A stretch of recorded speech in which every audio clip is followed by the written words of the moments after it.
Ronald Lynn. Ronald Lynn, and welcome. You are here from? Wichita, Kansas. Great, we're happy to have you. And you had surgery, and before surgery you had diabetes.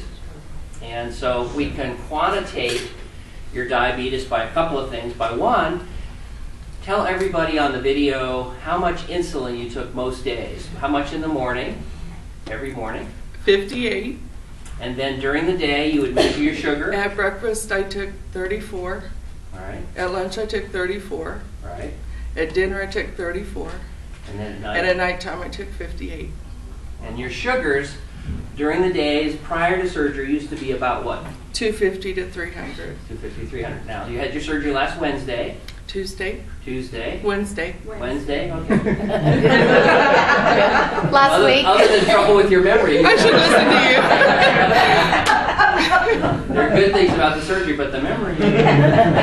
So surgery last Wednesday. Yes. And since surgery, you've been taking how much insulin? 10 units in the morning and 10 at night. Oh, wow. And surgery this morning? 202. So you're not cured of the diabetes yet. You still are having an abnormal blood sugar 6 days after surgery, but our hopes and prayers and expectations are that your diabetes is going to get cured. And no more blood pressure medicine and no more high cholesterol medicine. Now, there's a big announcement in the Journal of the American Medical Association about the treatment of diabetes. And we have to start off by saying that diabetes is a killer. Diabetes in diabetics damages the body. It causes blindness, causes death from heart attack and stroke. It causes kidney failure. It causes damage to the nerves and the blood vessels in the ankles and the feet. And frequently, it leads to infections in the toes, that may lead to gangrene and even amputation. Kidney failure, kidney transplant. So diabetes is a bad business. Recently, a drug company that makes diabetes medicine called Starlix and a blood pressure medicine called Diavan thought, why don't we take a bunch of pre-diabetics and mild diabetics and treat them up aggressively ahead of time and protect them from heart attack and stroke and death and these other complications. And they recently published that study this week in the Journal of the American Medical Association. It took 35 hospitals, 10,000 patients, treated them for 8 years, and they found that these medicines did not help the diabetics at all, and they might have done even a little bit worse. So diabetes is bad, the medicines aren't that helpful, but the MGB we just had a Canadian, that's right, we just had a Canadian medical student visiting here last month. She and her mom both had surgery with me, and she wanted to do research. So we surveyed our patients by email, and we had 700 patients answer our email survey. Of those 700 patients, we found 20% were diabetic who answered the survey. 93% of those patients who were diabetic are off all their medicines now. Wow. That's my day. Pretty cool. So that's where we're going with you, we hope and pray and expect. I understand you wanted to stick out your tongue on camera, is that true? Oh, stick out the black tongue? Now, I freaked out this morning. yeah, she called me. I brushed for like 30 minutes, so this thing is raw. Right. That won't help, because what happens inside your mouth is that the body is being affected by the starvation this week.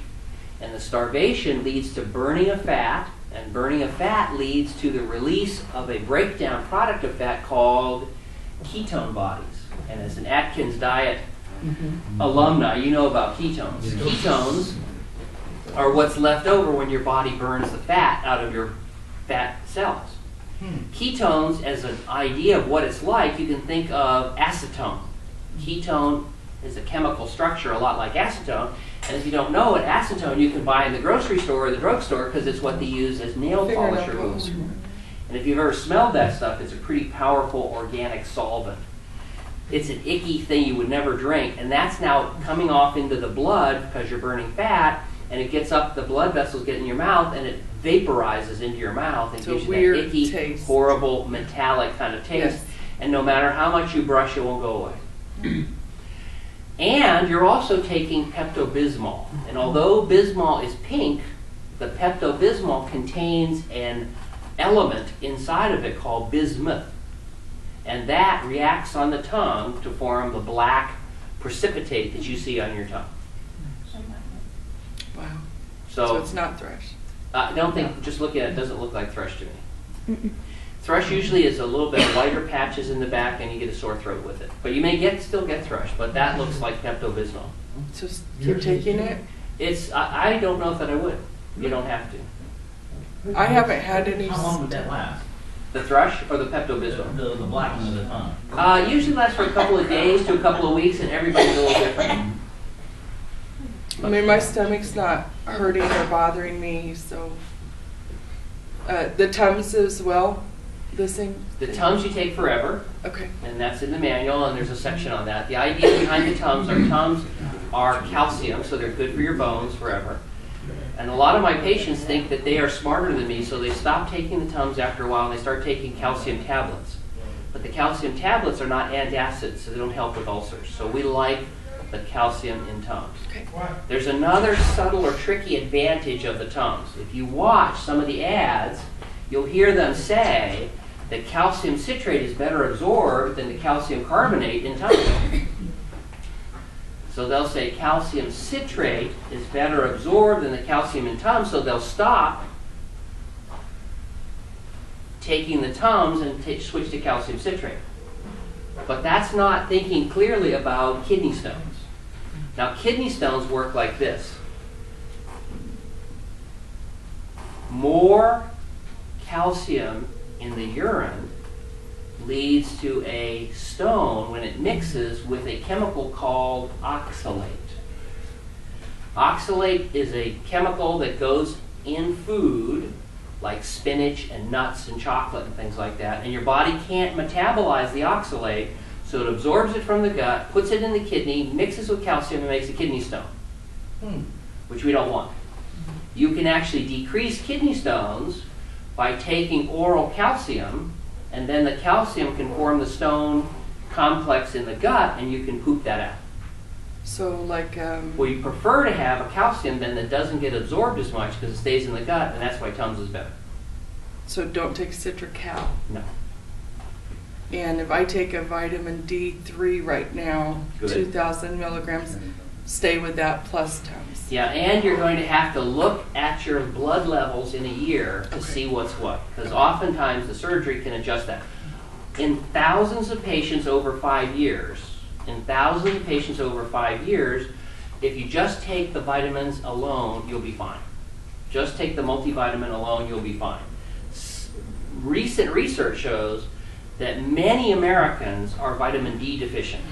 So lots of us have taken to heart what the dermatologist said, and we're all working indoors, we're out of the sun, and we're not getting our vitamin D. So vitamin D is a vitamin that often is low in Americans. And we just have found this out in the past couple of years because vitamin D blood tests just became available.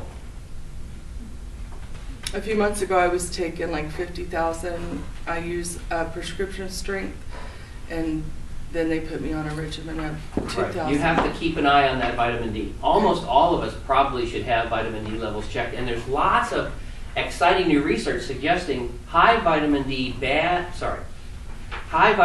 protects you from heart attack and stroke and cancer and things like that. So the latest research that I'm aware of is that all of us should get outdoors for a minimum of 20 minutes in the sun every day. So, and the tablets may be good, but most important is probably some sunshine. Now, it doesn't mean that we lay outside and become, little French fries like some of the people in Florida, but sun every day is really, really, really, really important. And most of us now are kind of living indoors and working indoors and things like that. So some sun every day, exposing your arms and getting as much of your skin exposed is a good idea. Because that vitamin D level is low, and the further north you go, the more cancer there is because people are indoors more. So more sun is better. for a moderated amount. Doesn't mean you take 10 hours in the sun on Saturday. It means a little bit of sun every day. Other questions? I just want to tell you that my pain was about a 2, Oh, good. and I'm the biggest baby in the whole wide world. Oh, now, Mama, don't. I have 0 pain tolerance. So you did well. I did very, very well. And Mama, questions or comments? Are you okay with how she's done? Wonderful. I'm just so proud. Staples out? Yeah, ready.